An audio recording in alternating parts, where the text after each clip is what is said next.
আসসালামু আলাইকুম রহমতুল্লাহি বরকাতুহু। আমি নামাজ সম্বন্ধে কয়েকটি কথা বলবো।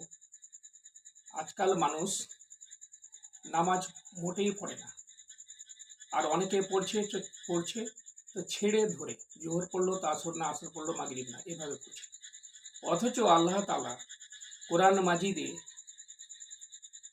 ৮৩ বার নামাজের কথা উল্লেখ করেছেন যে আকিমুস সালাত ওয়া আতুজ যাকাত, তোমরা নামাজ পড়ো এবং যাকাত প্রদান করো।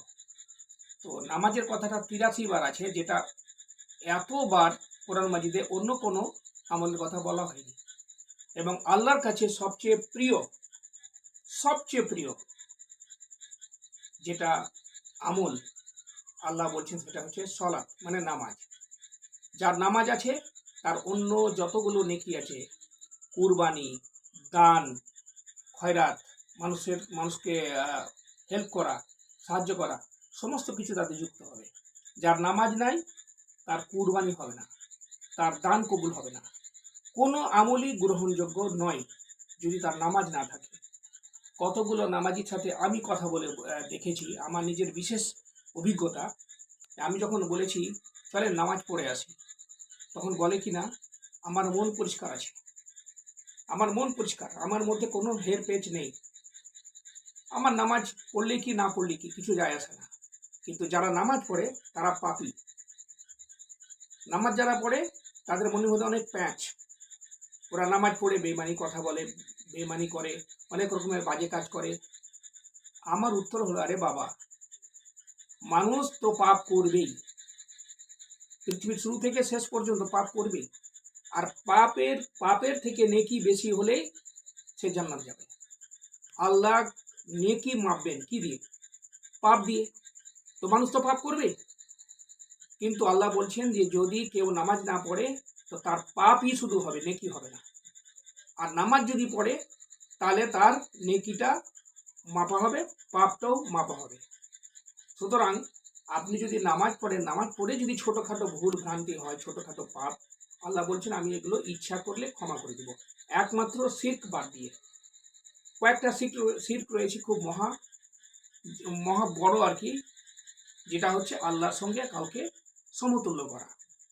যেমন দেবদেবীর পূজা করা, কোনো পীরকে সন্তান বা কোনো কিছু ইচ্ছা পূর্ণ করার জন্য তার কাছে কাকুতি মিনতি করা, এগুলো বড় শিরক, এগুলো আল্লাহ মাফ করবে না কোনো দিন। আর মা বাবার বিরুদ্ধে চলা, আর স্ত্রীরা স্বামীর বিরুদ্ধে চলা, এগুলো মাফ হবে না।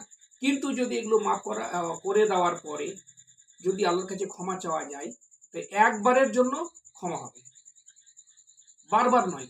আর অন্য গুনাহগুলো মানুষ যতই করবো না কেন, বারবার গুনাহ করার পরেও যদি ক্ষমা চাই, আল্লাহ বলছেন আমি চাইলে আকাশের আকাশ পর্যন্ত এবং সমুদ্রের ফেনা পর্যন্ত যদি কেউ সমান পরিমাণও যদি গুনাহ করে, আমি ক্ষমা করেই যাব। সুতরাং নামাজটাকে আল্লাহ এত গুরুত্ব দিয়েছে। নামাজের কথাতে বলা হয়েছে যদি তুমি দাঁড়িয়ে পড়তে পারো নামাজ, ভালো, খুবই ভালো। যদি না পারো বসে পড়ো, না পারো শুয়ে পড়ো, শুয়ে না পারো তো ইশারায় পড়ো। এমনকি মরার আগে পর্যন্ত মানুষকে যখন চিনতে পারবে মানুষ যে আমি কে তুমি কে, যদি এইটুকু তার জ্ঞান থাকে, তখন তাকে নামাজ পড়তে হবে। আমার বাবা মরণ বিছানায় শুয়ে ইশারায় নামাজ পড়েছেন, তাইমুম করে শেষ পর্যন্ত নামাজ পড়েছেন।